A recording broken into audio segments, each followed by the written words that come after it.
4 billion people. More than half of humanity alive right now claims a direct connection to me, a man born over 4,000 years ago. In a city most have never heard of, Jews, Christians, and Muslims. 3 faiths that spent centuries fighting agree on one thing. They call me the father of it all. But here is what nobody tells you. I grew up in a family making clay idols to sell at the market. My father crafted false gods. I spent my early decades surrounded by pagan rituals, sacrificing to stone statues in a religion worshipping the moon. Yet I was the one, not a priest, not a prophet, not a prince, that God chose to start everything from scratch. The question almost nobody ever asks is, why me? What was so special about an idol maker in Mesopotamia that the creator of the universe bet all human history on my shoulders? To understand me, you must see my home. And my origins might surprise you. Ur of the Chaldeans was no lost desert village. It was one of the most advanced cities in the ancient world. We are talking about a metropolis of 65,000 people, larger than most European towns would be for the next 3,000 years. My home sat in southern Mesopotamia, in what is now Iraq, just a few miles from the Euphrates River. When modern archaeologists excavated my city in the early 20th century, their discoveries shocked the world. We had 2-story houses with indoor plumbing, schools teaching children math and cuneiform on clay tablets. We had business contracts, strict property records, and active courts of law. Ur ran on an organized tax system and massive international trade with the Indus Valley.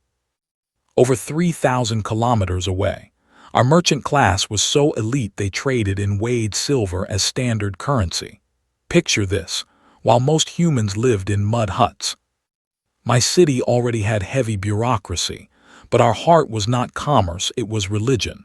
This is where my past gets dark. In the center stood the Great Ziggurat, a stepped mud brick tower rising over 20 meters into the sky, like a 7-story building. This architectural monster was dedicated entirely to Nana, the god of the moon. It was no mere decoration. That temple was the axis of my world. Nana's priests controlled our entire economy, our politics, and even the local farming calendar. They dictated when we planted, harvested, and traded. Disobeying the temple was not just heresy for us, it was absolute financial and social suicide. Worshipping Nana involved dark rituals that would make any of you today shudder. Nightly processions under the full moon, priestesses dancing in a violent trance, burning animal offerings right at the very top of the ziggurat. The smell of fat and heavy incense smothered my streets like a permanent cloud. During droughts, wars, or plagues, the blood price to satisfy Nana climbed terribly high. I was born into this suffocating world as Abram. That was my original name before God changed it. I was the son of Terah, an idol maker by trade. Genesis 11 gives you the dry family tree. Terah fathered me, Nahor, and Haran. Haran fathered Lot, then died before our father in Ur. It sounds like boring paperwork, but it hides my family's tragedy. Haran is the first recorded biblical case of a son dying before his father. And Lot, the nephew I would carry as a heavy burden of responsibility for the rest of my life, was left orphaned right there. Now, the scriptures skip over my childhood. There is no canonical record of how I grew up, my fears, or when I began doubting the clay gods my father carved. But ancient Jewish traditions, especially the Midrash and the Book of Jubilees, paint a much clearer picture of my awakening. Even as a boy, I observed a quiet truth everyone else ignored. The idols my father crafted day and night did absolutely nothing. They were fragile, useless lumps of clay. There is a famous Midrash story about me that, while not strictly biblical, captures exactly how I felt. One afternoon, my father left me guarding his busy idol shop while he ran errands in the city. When he returned, He found every single idol smashed to pieces, except the largest one, which held a wooden club. Furiously, he demanded to know what I had done. I looked at him with a completely straight face and said, "A woman brought a food offering." The statues started fighting over who ate first. The biggest one grabbed a club and smashed the rest. My father exploded. "Are you crazy? They are made of mud. They cannot move, eat, or do anything." And I softly replied, "Then why do you bow down to them?" Just imagine the terrifying danger of that moment. I was just a boy confronting my father and the entire religious economy of my home. Doubting Ur's gods was no abstract philosophy for me. It was a direct strike at the ruling power keeping our society alive. And I did this when the very idea of monotheism did not exist. We had no word for a single creator. I was grasping at a vision that literally nobody around me could comprehend. That is where my life shatters and sets the course for human civilization. Genesis chapter 12, verse 1. 4 Hebrew words changed my destiny forever. Lech lecha, go forth. God spoke to me directly, and his command was brutal in its raw simplicity. Leave your country, your people, and your father's household and go to the land I will show you. Feel the weight of what I was asked. It was not moving neighborhoods. It was losing everything. Each layer cut deeper than the last. First, leave your country. Forsake the homeland and the only culture I had ever known. Second, leave your people. I had to sever ties with my safety net, my cousins, my business allies. Third, leave your father's house. Abandon the final person anchoring me to reality, and go where? To the land I will show you. God gave no destination. I signed a blank check with my life. Drop every comfort you have, and walk blindly into the unknown. Now, here is the painful detail you and I usually gloss over. Genesis 12 verse 4 says I was 75 years old when I left Haran. 75. In the ancient world, that meant I had already outlived the vast majority of humanity. You and I both know the fear of starting over. I wasn't a young thrill-seeker chasing fortune. I was an aging man who should have been parked in a chair, watching my final sunsets. But exactly when my failing body said it was over, God whispered to my soul, "Now we begin." If you believe God can rewrite your story right now, drop a comment saying it is never too late. The promise tied to my calling was so massive, it bordered on pure absurdity. He said, "I will make you a great nation. I will bless your friends and curse your enemies."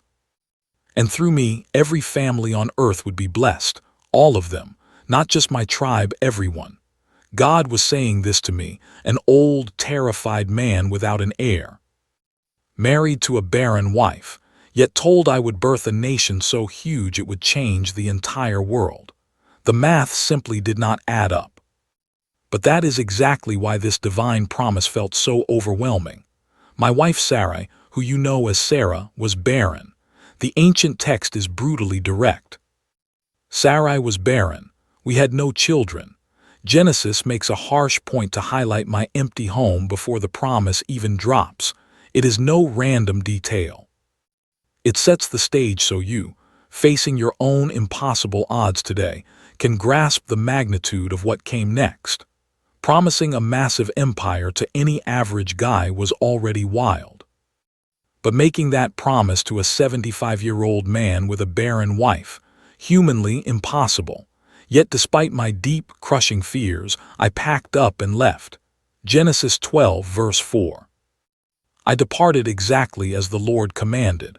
No negotiating, no desperate counteroffers. I didn't beg for a sign, a guarantee, or even a map. I simply got up and went. I took my wife Sarai. I took Lot, the orphan nephew I felt entirely responsible for. We gathered our servants, our flocks, and everything we had built in Haran. We headed south toward a homeland I had never seen, blindly following a God nobody else in my world recognized. Try to picture my ancient caravan, dozens of us trudging through the vast Syrian desert toward Canaan. camels groaning under the heavy weight of goat hair tents, leather skins sloshing with water, heavy sacks of grain, and bronze tools. The blistering sun beat down without mercy on the endless, unforgiving limestone ground. The wind whipped up fine dust that clung to my skin, burned my eyes, and gritted in my teeth. With every step, vanished. Under those stars, my former identity was being slowly erased. Our brutal path followed the Fertile Crescent, pushing up from Haran in northern Mesopotamia, then dragging ourselves down the long Syrian coastline straight into Canaan. It was over 1,000 kilometers of pure walking, on foot, dragging animals and heavy cargo. Months of exhausting travel, dodging hostile tribes, crossing dangerous rivers, winding around mountains without paved roads or clear maps, praying we would find water at the next well. And when I finally reached Canaan, completely exhausted, it wasn't the promised paradise I craved. Genesis captures one incredibly subtle, yet absolutely devastating historical detail. The Canaanites were already there. My promised sanctuary belonged to someone else. It wasn't some empty paradise waiting for me with a friendly welcome sign. It was dominated by rooted people with their own armies and violent gods. I arrived as a total stranger, an immigrant, an absolute nobody. But at Shechem, standing near the great tree of more feeling totally lost, God appeared again. This time the promise got a physical address. To your offspring I will give this land. Genesis 12 verse 7. Listen, God didn't say I give this land to you. He said to your offspring. I wouldn't possess an inch while alive. I was clinging to a promise that would only bloom long after I was buried. So what did I do? I built an altar in hostile territory, surrounded by neighbors worshiping dark gods. With trembling hands, I stacked those stones to worship the invisible God who dragged me there. But what happened next exposes my deeply flawed human core. Because you and I know the Bible isn't a book of perfect heroes. Right after reaching that promised destination, right after building altars and hearing divine guarantees, brutal famine struck. Starvation choked Canaan. And what did I, the father of faith, do? I panicked and fled to Egypt, the very place that would later enslave my bloodline. It gets worse. Drowning in severe anxiety that the Egyptians would murder me just to steal Sarai, who was stunningly beautiful even at 65, I pressured her to lie. I begged, tell them you are my sister, so they spare my life because of you. My intense fear completely crushed my faith. I was the man who left everything for faith, the man who marched 1,000 kilometers chasing a divine voice. Now I was hiding behind my wife, forcing her to play my sister to save my own skin. Technically, it wasn't a total lie. She was my half-sister, sharing my father. But my real intent was pure deception. And what happened next was exactly the nightmare I tried to outsmart. Only worse. My Sarai was ripped away into Pharaoh's palace. Pharaoh was captivated by her. He showered me with lavish gifts, sheep, cattle, donkeys, male and female servants, and camels. I got filthy rich while my wife sat trapped in another man's harem. It is deeply sickening. The biblical text doesn't soften my cowardice or offer some holy excuse. It is raw, ugly, and entirely human. But God did not stay silent. He struck Pharaoh and his entire household with massive plagues, all because of Sarai. These terrifying plagues, and notice that this is the very first time the word plagues is linked to Egypt, centuries before Moses, were so incredibly severe that Pharaoh finally uncovered my dirty secret. His reaction was furious, and looking back, almost comical in its pure, righteous indignation. He demanded, "What is this you have done to me? Why didn't you admit she was your wife? Why claim she was your sister?" Imagine that, a pagan king giving a moral lecture to me, the supposed patriarch of faith.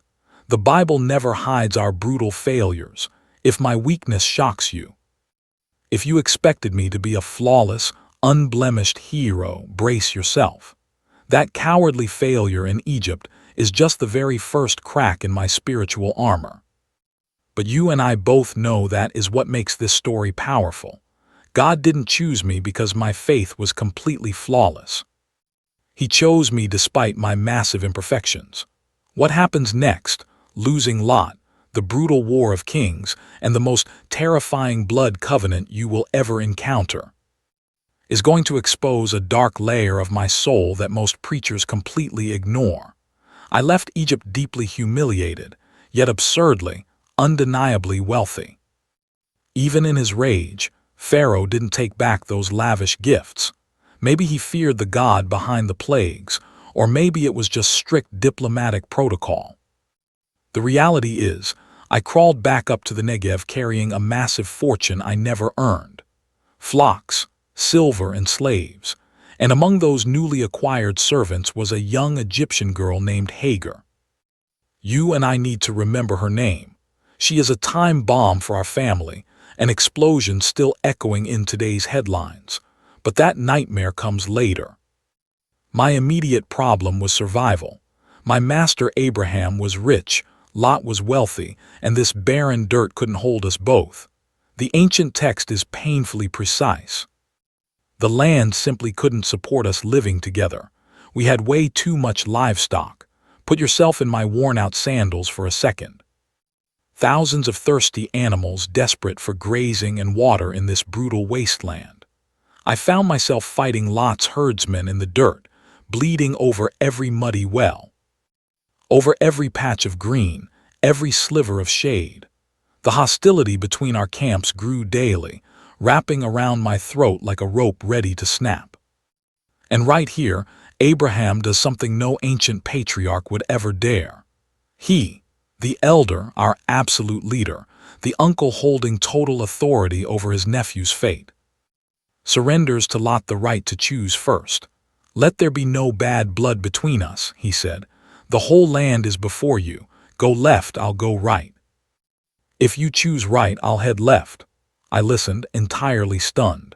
To me, this wasn't mere generosity, this was absolute strategic suicide. In our world, the oldest always chose first. No exceptions. The patriarch claimed everything. I watched Abraham freely abandon a fundamental right no sane man would ever surrender. But he could afford to lose everything, because he carried something Lot didn't understand. My master held onto a divine promise. The Creator promised this entire territory to his bloodline. It honestly didn't matter which valley Lot stole. Ultimately, it would all return to us anyway. When you hold a guarantee from the universe's maker, you stop bleeding over dirty puddles. I watched Lot scan the horizon, and his greedy gaze sealed his doom. The Jordan Valley unfolded eastward, a lush green carpet glowing under the scorching sun. The scriptures compare its breathtaking beauty to Eden itself, or the wealth of Egypt. It was lush, perfectly watered, and undeniably tempting. Yet pulsing in that valley's heart sat two cities already infamous in our ancient world, Sodom and Gomorrah. Lot chose purely with his eyes. Craving that endless water and city wealth, he packed up his tents and marched straight toward Sodom. Look at the chilling progression marked in the text. First, he just admired Sodom. Then he camped nearby. Soon, you'll find him locked entirely inside its wicked walls. Sitting at the city gates, completely assimilated, I realized then, this is exactly how moral collapse happens. You and I never leap into ruin. We just take tiny, quiet steps into the dark. The very next ancient verse drops a bombshell. Sodom's men were deeply evil, violently sinning against the Lord. Lot traded his soul for the prettiest land, pitching his tent beside monsters. And what was I left with, standing beside Abraham? The bone-dry mountains of Canaan, jagged rocks, suffocating valleys, the desolate garbage no one wanted. Yet in that miserable isolation, God showed up for us again. Lift up your weary eyes, he told my master. Look north, south, east, and west. Every single inch of this barren land you see, I am giving to your bloodline forever. Forever, not some temporary 50-year lease, but for eternity. However, Lot's arrogant choice across the valley quickly demanded a horrific price. Chapter 14 opens with a brutal conflict most readers skip. For me, it's the bloodiest, most terrifying reality check in our entire ancient history. 4 eastern warlords, led by Chedorlaomer of Elam, had ruthlessly crushed 5 valley cities for 12 agonizing years, bleeding them dry with heavy tributes. In the 13th year, the desperate cities finally rebelled. By the 14th, that tyrant marched back with his monstrous allies to annihilate the uprising. These 4 invaders weren't petty tribal chiefs with wooden spears. Elam was a terrifying military superpower east of Mesopotamia, near modern Iran. Their massive coalition included kings from Shinar, Babylon, and regions controlling vital trade routes. I felt the ground shake when this ruthless war machine descended on the Jordan plain. The result was pure butchery. Sodom and Gomorrah's cowardly kings fled, drowning in the tar pits of Sodom. Their wealthy cities were violently gutted. And Lot, the man who sacrificed his identity for that gorgeous valley, was dragged away in chains, losing his family, his wealth, his freedom. A bleeding survivor stumbled into our desert camp with the terrifying news. Right then, I watched Abraham completely transform, shedding that peaceful religious image to reveal a dangerously lethal warrior. Hearing his nephew was captured, my master armed his trained men, 318 of us, born in his camp, and we hunted them to Dan. Think about my reality for a second. 318 combat-trained killers, raised right in Abraham's tents. We weren't just shepherds holding sticks. He was a warlord commanding a private militia. To field 318 homegrown soldiers, our camp had to hold at least 1,000 or 2,000 souls. He wasn't some wandering nobody. Abraham was the equivalent of a powerful Bedouin warlord, packing serious military muscle. What we executed next against an imperial coalition that just flattened 5 entire cities was pure guerrilla warfare. Whispering in the dark, Abraham split our forces. And we struck under darkness, hunting those invaders from Dan to Hobah, north of Damascus. Over 200 relentless kilometers. We didn't just save Lot.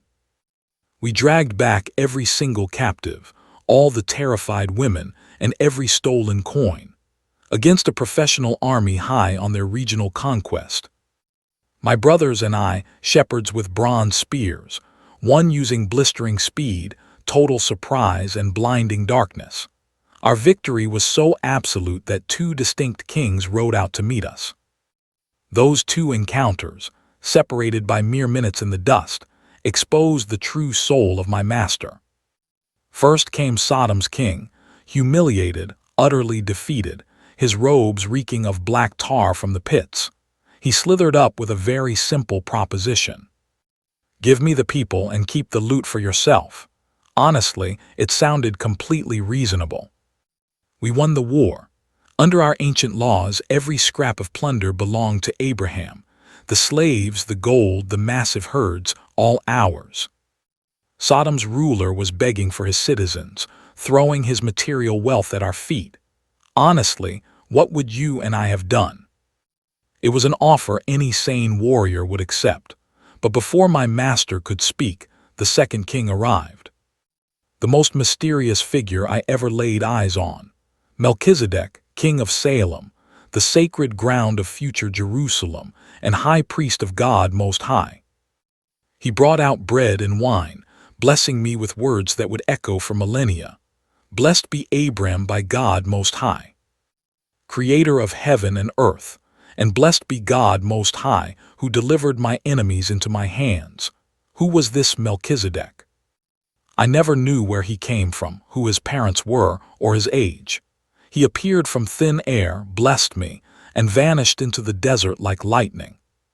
Future believers would spend entire scriptures trying to explain this mysterious man, comparing him directly to Christ, an eternal priest. Without lineage, without beginning or end. But right then, only the gesture mattered. I, the victorious warrior, bowed before this priest-king and gave him 10% of all the spoils of war. It was my first tithe, an ancient offering born of deep faith. After that, I turned to the king of Sodom, standing firm in my integrity. I raised my hand to the Lord God Most High, creator of heaven and earth. I swore I would not take a single thread, a sandal strap, or anything of yours, so you could never say you made me rich. Nothing. I accepted absolutely nothing. I had just risked my life in battle against 4 kings, having lost men, spent resources, and marched hundreds of miles. Yet I refused every coin, sheep, and cloth. My wealth could never come from Sodom. There could be no doubt about the source of my prosperity. Everything I had, and ever would have, came strictly from God. After the battle's adrenaline faded, after the diplomacy and refusing Sodom's fortune, silence fell. And in that heavy silence, fear found me. I was completely human, shaken to my core. After these events, the word of the Lord came to me in a vision.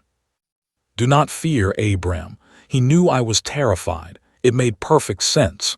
I had just humiliated 4 mighty kings in combat.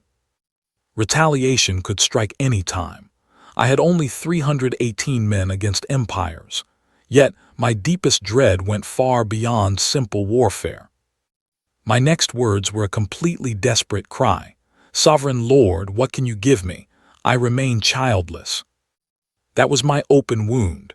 Every promise, the land, the nation, the ultimate blessing, depended on one thing, a son, and I had none. Sarai remained barren.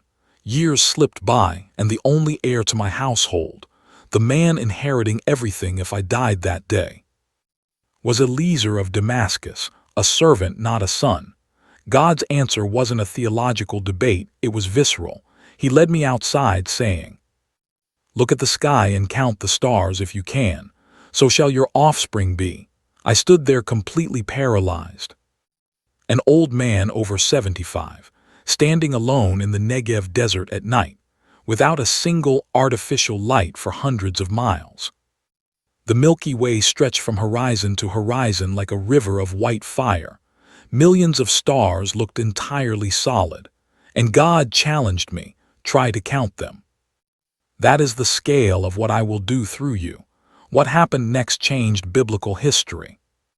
And I believed the Lord, and He credited it to me as righteousness.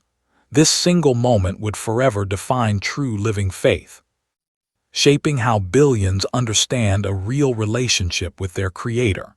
It wasn't about animal sacrifices or going through empty religious rituals. Not through works but faith. I simply believed, and that was enough. But God knew my faith needed proof, leading to my most terrifying night. God told me to bring a 3-year-old heifer, a 3-year-old goat, a 3-year-old ram, alongside a dove and a young pigeon. I split them down the middle, except the birds, arranging each half opposite the other. I built a visceral corridor of flesh and blood. The ground soaked in dark red, the metallic scent of fresh blood clashing with the desert heat. Then, birds of prey swooped down. And I spent all day driving them away, alone, blood-stained, waiting blindly. As the sun set, a deep sleep crashed over me. But it brought no rest. A thick, dreadful darkness descended upon my soul. It was a supernatural terror, an absolute horror not belonging to this physical world. Lying between broken carcasses, I was drowning in an oppressive darkness that felt physically heavy. I heard God detail my descendants' future, 400 years of foreign slavery. He hid nothing. Before sealing His promise, He revealed the coming agony. Then, in utter blackness between dead animals, a smoking firepot and a blazing torch passed between the pieces. This was no ordinary fire. It was God's visible presence walking that bloody corridor. I knew exactly what this ancient ritual meant. In our ancient world, allied kings would walk between severed animals together. The meaning was brutal. If I break this vow, let me be slaughtered like these beasts. It was a literal blood oath. Both parties committed fully, risking being torn apart just like those carcasses. Yet in this covenant only God passed through. I remained asleep. I didn't walk, didn't swear, didn't promise anything. God took the entire burden of both sides. If the promise failed, if the children never came, if the land was never delivered, if the blessing missed the nations, the universe's creator was essentially saying, "Let me be torn apart." It was a divine contract where only one side faced destruction, and that was God. Just process what I had witnessed. A childless man with a barren wife, sleeping in a blood-soaked field, had just received history's most one-sided, unconditional holy covenant. An agreement not depending on my strength, unbreakable by my failures, sustained entirely by the word and absolute honor of God Himself. It became an unconditional covenant. I didn't have to do a single thing to keep it alive. You and I are stepping into a covenant sealed in blood, fire, and total darkness. It haunts human history like a stubborn shadow, surviving falling empires, surviving exiles and holocausts that defy all historical logic. But if God promised you everything, the legacy, the land, the son, the great nation, why hasn't the most natural thing happened yet? Step into Sarai's shoes. Why is your womb still empty? You watch the years slip away. The promise grows old and your patience shatters. Deprived of your identity, the desperate choice you make next plants a seed of conflict that, 4,000 years later, still spills blood across the Middle East. You are 85 years old when your faith finally snaps. 10 years wandering through Canaan. 10 years since that original promise. 10 years waking up every month with that same desperate hope, only to cry yourself to sleep with the exact same heartbreak. So you decide something that, to modern minds, feels completely insane. But in your ancient world, it is perfectly legal, backed by clay contracts archaeologists later dug up in Mesopotamia. The Lord has kept me from having children, you tell him. Take my servant. Maybe I can build my family through her. Genesis 16:2. Hagar, the young Egyptian, the girl whose name you were told to remember. You hand her over to Abram as a Bronze Age surrogate, desperate for a child. And before anyone judges your choice, understand this wasn't betrayal. It wasn't immorality or a lapse in faith. It was strict legal protocol. The newsy texts from the 2nd millennium BC describe your exact situation. If the main wife was barren, she was legally required to give her husband a servant. The baby born would be legally yours. The servant carries the child, you raise it, and the heir is completely legitimate. You played by all the rules, but ancient laws cannot control the human soul. And what happens next proves that the sharpest, most terrifying pain doesn't come from foreign enemies. It comes from inside your own tent. Now look closer. Put yourself in Hagar's shoes. You get pregnant, and the second your belly swells, the entire camp dynamic shifts. The biblical text is brutally honest. When she knew she was pregnant, she began to despise her mistress. Genesis 16:4. You stare at Sarai with a quiet, devastating contempt that requires 0 words. Every single time you rub your growing belly, every time you flash that specific, knowing smile, every time you walk just a little bit slower, flaunting the new weight you carry, it's a deafening, silent message. I can do exactly what you cannot. And you, Sarai, completely break down.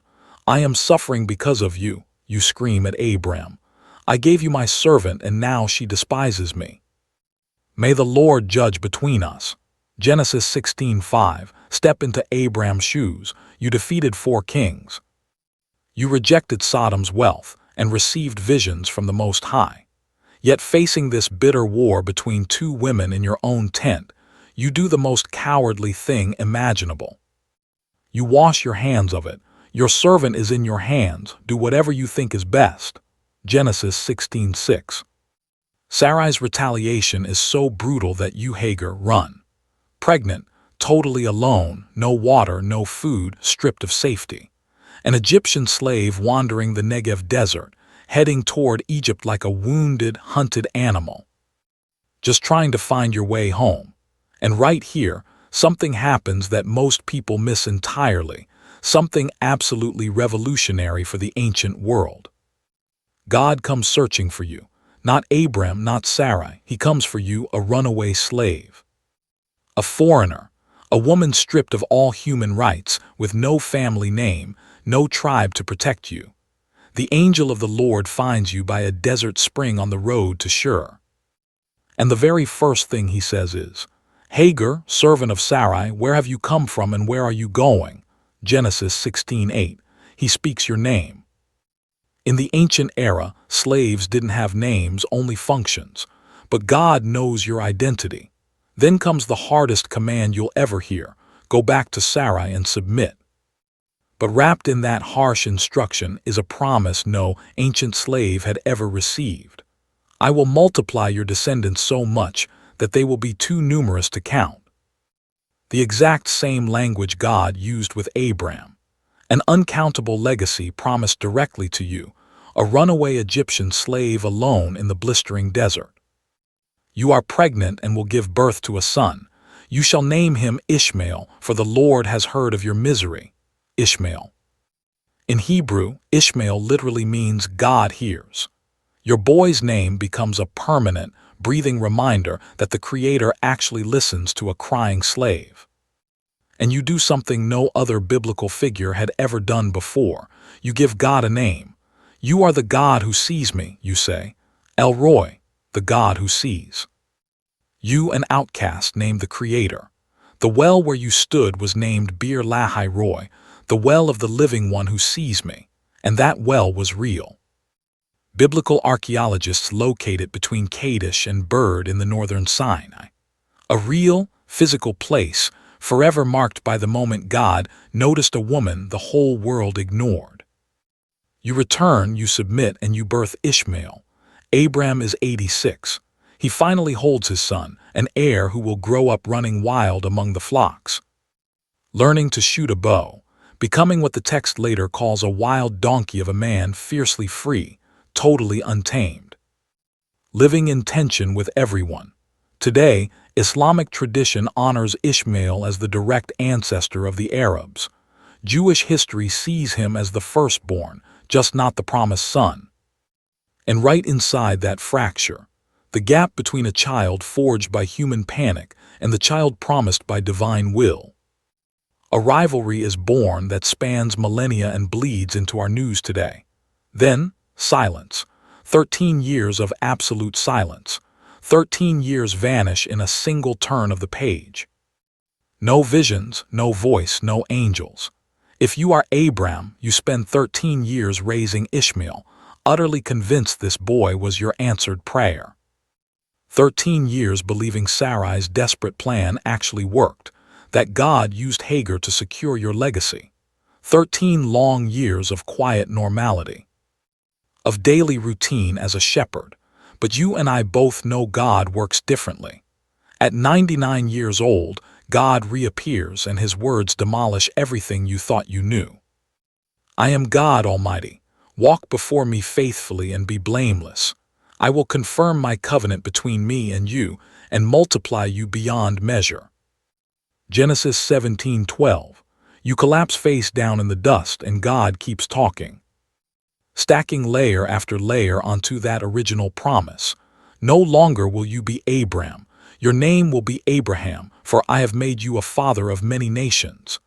Genesis 17:5. You and I know him as Abraham, father of multitudes. But I watched him walk our camp for 13 years, bearing that name without an heir. Every time I called his name out loud, it felt like a cruel reminder of his failure. Like giving a bankrupt man the title of a millionaire and forcing him to answer to it every single day. I saw Sarai get a new name too, Sarah, moving from my princess to simply princess, no longer belonging to one man but a mother of entirely new nations. Then God spoke words that made Abraham laugh. I literally saw him laughing, face pressed into the dirt. Your wife Sarah will give you a son, named Isaac. Genesis tells us he was 99 and Sarah was 90. His immediate reaction was to burst out laughing. I watched him chuckle and think. Can a man who is 100 years old actually have a son? Will Sarah bear a child at 90? It wasn't a laugh of faith. I heard it, pure disbelief, total absurdity. The father of multitudes was lying in the dust, laughing at God's promise. And the very first thing he muttered right after that laugh was a desperate attempt to negotiate. If only Ishmael might live under your blessing. He basically meant, forget this impossible plan. I already have Ishmael. He is 13, strong, healthy. Just bless him and let's stop. But God rejected the substitute. Ishmael would be blessed, 12 princes, a great nation. But the true covenant, the eternal promise, the bloodline that would forever change our world, that had to come through Isaac, the son who didn't even exist yet, the impossible child. But before the son arrived came the sign. And the sign wasn't pretty. Circumcision. Every male in our camp, Abraham, Ishmael, every servant, including me, had to be cut. A brutal slice in our flesh, permanently marking the difference between the covenant children and the rest of the world. Abraham was 99 when he bled. Ishmael was 13. That same day, every man among us was cut. Think about the nightmare of that logistics. Hundreds of us, all bleeding, all completely incapacitated at the exact same time. Our entire camp was left completely vulnerable. Not a single warrior could stand and fight. It was an act of faith as extreme as anything Abraham had ever done. If an enemy had attacked us right then, it would have been a massacre, but nobody came, and as we slowly healed, the heat of Mamre intensified like an oven. Something was coming none of us expected. Stick with me. This quiet afternoon actually hides an absolute earthquake. The Lord appeared to Abraham by the trees of Mamre. He was sitting at his tent entrance in the blistering midday heat. It was noon. The vertical desert sun turned every rock into a hot coal. Abraham rested in the narrow shade of his tent, probably dozing off, when he looked up and saw 3 strangers standing nearby. His reaction was immediate and totally wild. He practically sprinted toward them. Bowing his face to the dirt, he offered water for their feet, shade, and a little bread. But that bread quickly turned into an absurdly massive feast. He rushed to Sarah, ordering her to prep 3 measures of fine flour, about 20 kilograms of bread. Then he ran to the herd, grabbed a fat calf and had us quickly prepare it. Butter, milk, roasted meat, and fresh bread, all for 3 random strangers in the desert. Hospitality was a sacred law, but this was extreme. A 99-year-old man, still bleeding from circumcision, sprinting around in over 100-degree heat to serve strangers. It was like he somehow knew these weren't ordinary travelers, and they weren't. As I watched them eat, and yes, the record says they actually ate, which sparked centuries of debate on whether angels can even consume food. One stranger finally asked, "Where is your wife, Sarah?" Just knowing her name gave me chills. Then came the promise for the 3rd time, but now with a strict deadline. "I will surely return to you about this time next year, and Sarah will have a son." Sarah was eavesdropping behind the tent flap, and she laughed. Just like Abraham did weeks earlier, I heard Sarah laugh quietly to herself. "After I am worn out, and my husband is old, will I now have this pleasure?" Then the visitor, who we now clearly recognize as the Lord, turned to Abraham and asked the one question that shatters the boundary between human limits and divine power. Why did Sarah laugh? Is anything too hard for the Lord? Terrified, Sarah immediately lied. "I didn't laugh," I heard her stammer out in fear. The response struck like thunder. "No, but you did laugh." He knew. He always knows. After the heavy meal, those visitors stood up and stared straight toward Sodom. Then the Lord did something incredible. He pondered out loud, "Shall I hide from Abraham what I am doing?" It was like God was debating with himself whether to reveal his plans to our leader. He chose to share it. The outcry against Sodom and Gomorrah was huge. Their sin was severe. God was going down to see if the horrific rumors matched reality. Total destruction was looming. Two angels headed toward Sodom, while I watched Abraham remain standing before the Lord. What happened next was the boldest negotiation I have ever witnessed. "Will you sweep away the righteous with the wicked?" Abraham bravely started at 50. "If there are 50 righteous, will you not spare the place?" God agreed. Then 45. "Granted." 40, 30, 20, all the way down to 10. "For the sake of 10, I won't destroy it." Abraham stopped there. He didn't beg for 5 or even 1. Maybe he believed that in the city where Lot lived with his family, there were surely 10 decent people. He was wrong. The two angels reached Sodom by evening. I picture Lot sitting at the city gate, the exact spot for a respected judge or elder. The man who once pitched his tents near Sodom was now part of its corrupt establishment.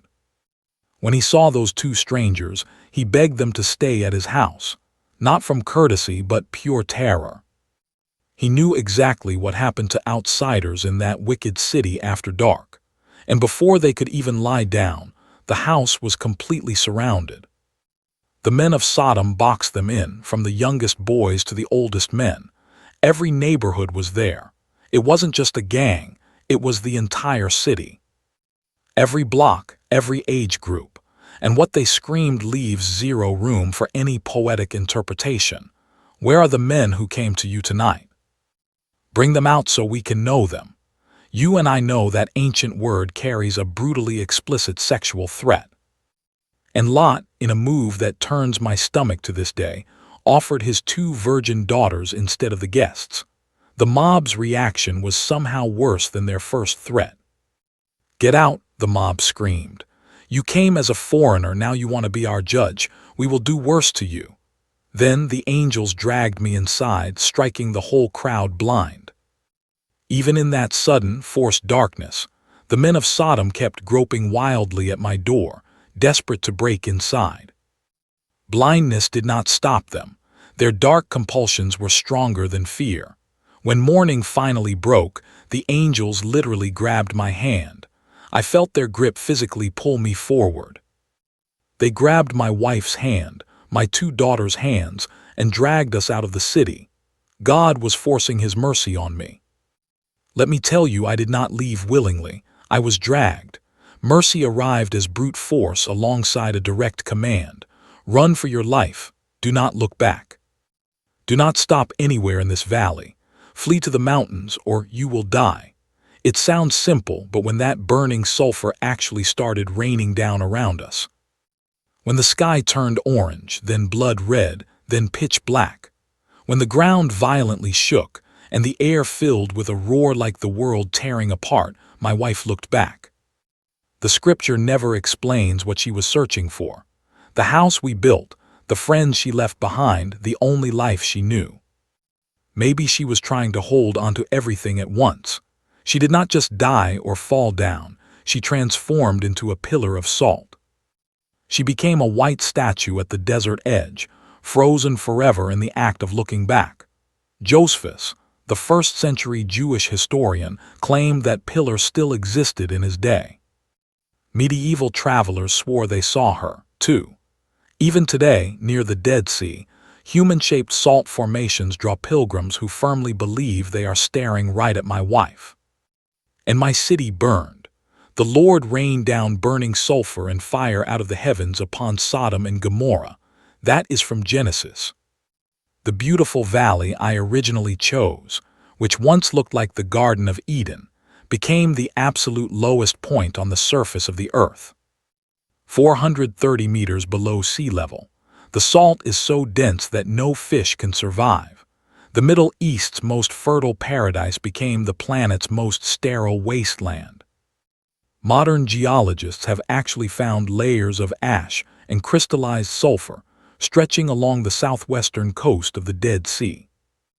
They found spheres of 98% pure sulfur embedded right into the limestone. That insane level of purity does not occur naturally anywhere else on Earth. Something catastrophic happened to my home, something localized and absolute. Whether it was literal fire from heaven, a massive gas eruption, or meteors striking underground sulfur deposits. You and I might debate the science, but the destruction was entirely real. Miles away, I woke up that morning and stared out toward Sodom. Thick smoke was rising from the land like a massive furnace. I had just negotiated with God to save 10 righteous people, only to realize there were not even 10. The entire valley was wiped out. My nephew Lot, who greedily chose that land with his eyes, lost absolutely everything. His wife, his home, his wealth, his dignity. He barely survived with his 2 daughters. He ended up hiding in a mountain cave, completely drunk and broken. What happened inside that cave remains deeply disturbing. From that dark night came the Moabites and Ammonites, 2 rival nations that would torment our people for centuries. But that is another story. The burning smoke of Sodom had not even cleared before the impossible promise finally took shape. My wife Sarah became pregnant at 90 years old. The scripture offers us no medical explanation. It does not rationalize or soften the truth. It simply declares that the Lord kept his promise to Sarah exactly as spoken. She conceived and gave me a son in my old age at the appointed time. Genesis chapter 21. It happened at the appointed time, not on my preferred schedule. Not on Sarah's timeline, but on God's. 25 long years after that original promise. 25 years of agonizing waiting, crippling doubt, and my own failed human attempts. I endured years of inexplicable divine silence. We named the boy Isaac, meaning he laughs, because I had literally laughed in disbelief when God first promised him. Sarah laughed behind the tent curtain too, but now she said, God has brought me laughter and everyone will laugh with me. Our bitter laughter of absolute disbelief transformed into pure, overwhelming joy. What felt like a cosmic joke became a breathing miracle. My son's name was living proof that God gets the last laugh. But that intense joy eventually brought blood. When Isaac was finally weaned around 3 years old, following our ancient customs, I threw a massive feast, but Sarah caught my older son Ishmael laughing. The Hebrew word shares a root with Isaac's name. Ishmael was mocking, playing, perhaps bitterly imitating his brother. The text never specifies the details. Scholars have debated the exact tone of that laughter for centuries, but for my wife, it was enough. Cast out this slave and her son. He will never share the inheritance with my boy Isaac. I felt the crushing weight of those words. Ishmael was my actual firstborn. 14 years of fatherly memories. His first smile, his first steps, shooting his first arrows. But God spoke to me, confirming, listen to everything Sarah tells you. The scripture describes that morning with an economy of words that physically hurts. I woke up before dawn, grabbed some bread and a skin of water, and strapped them onto Hagar's back. I handed over the boy and sent them away into the brutal desert, my own son. And then came the ultimate trial, the test that defines my legacy and defines human faith. You and I know this is the test that 4,000 years later still makes parents lose sleep. After all these things, God tested me, calling out my name. Abraham, and I answered, here I am. Genesis chapter 22. 2 simple words in Hebrew, present, fully available, and totally ready. Then God commanded the most terrifying thing any father could ever hear. Take your son, your only son, the one you truly love, Isaac, and go to the region of Moriah. Offer him there as a burnt offering. Notice his phrasing. He did not just say, sacrifice Isaac. He deliberately stacked layers of agonizing pain, your son, your only son, whom you love. Every single word felt like a scalpel, every pause, a blade cutting deeper. My reaction was the exact same as when I banished Ishmael. I got up before dawn. No dialogue, no crying protests, no desperate negotiations. I, the same man who fiercely bargained with God over Sodom, did not speak a word to save my own son. I saddled the donkey, split the wood, took 2 servants and Isaac, and walked for 3 long days. 3 days, fully knowing what I had to do. 3 days staring at my boy carrying wood on his back, unaware it was for his own funeral pyre. 3 days of deafening silence. History records absolutely 0 conversations during that grim journey. On the 3rd day, I saw the mountain from a distance and told my servants, "Stay here. The boy and I will go over there." I heard him say, "We will return." We, plural. Was he lying? Or was it just desperate, irrational faith that God would somehow find a way out? They say he actually believed God could raise his boy from the dead. If so, that was a terrifying, blind trust. No one had ever conquered the grave before. He was inventing faith step by agonizing step. And then Isaac asked the question that shatters the soul of anyone who knows what it means to lose everything. Here is the fire and wood, but where is the lamb for the offering? And his father gave an answer heavier than the very stones around us. God will provide the lamb for the offering, my son. Genesis 22:8. God will provide. Yahweh Yair. I watched from afar as he built the altar and bound his son. The boy did not fight back. No screaming, no struggling in the dirt, no escape. Isaac was strong enough to carry heavy timber up that mountain. He was likely in his 20s or 30s. Not some helpless child, but a grown man willingly surrendering his freedom.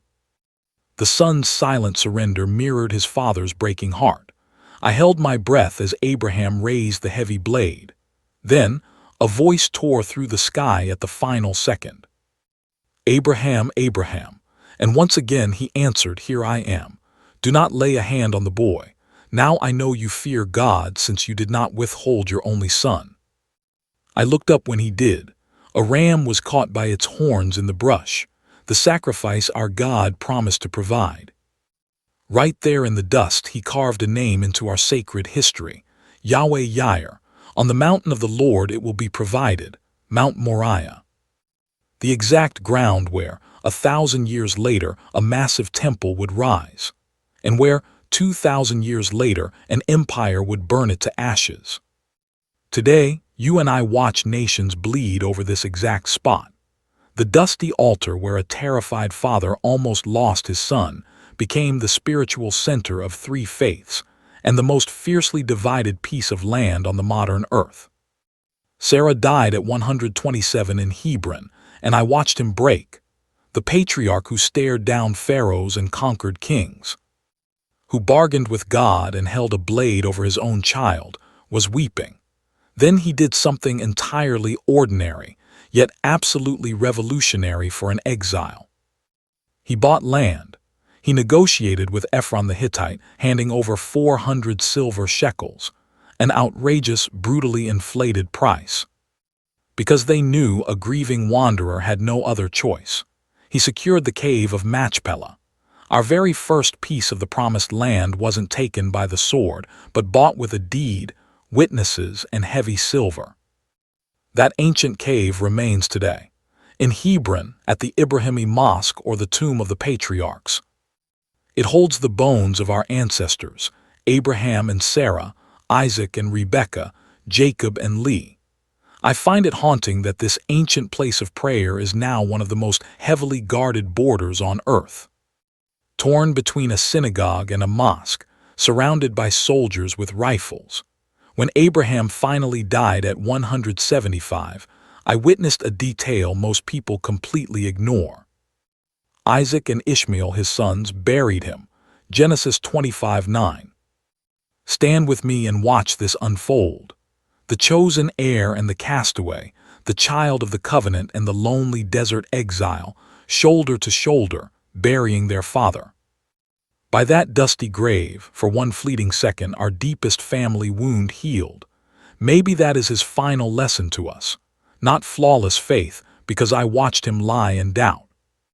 He tried fixing everything himself, nearly destroying those of us he loved. It was never flawless obedience. I saw him hesitate, question, laugh at God, and settle for cheap substitutes. The hope for wanderers like us is that God never demands perfection. He picks broken outsiders and walks the wilderness beside us, until his promise finally takes root in his time. We call him the Father of Nations, not because he was flawless, but because, despite the crushing fear, he simply kept walking forward. Every time he collapsed in the dust, he stood back up. When he failed us, he repented. When the heavens went dead silent, he pitched his tent and stayed. Now, 4,000 years later, half the modern world, Jews, Christians, and Muslims, still cling to his memory. A landless nomad, a man without an heir, staring into a completely empty future. A man who walked away from completely blind, yet rewrote our shared history forever. You and I are still walking that same dusty path. Click the video on your screen to keep exploring. It is meant especially for those of us who endured to the very end.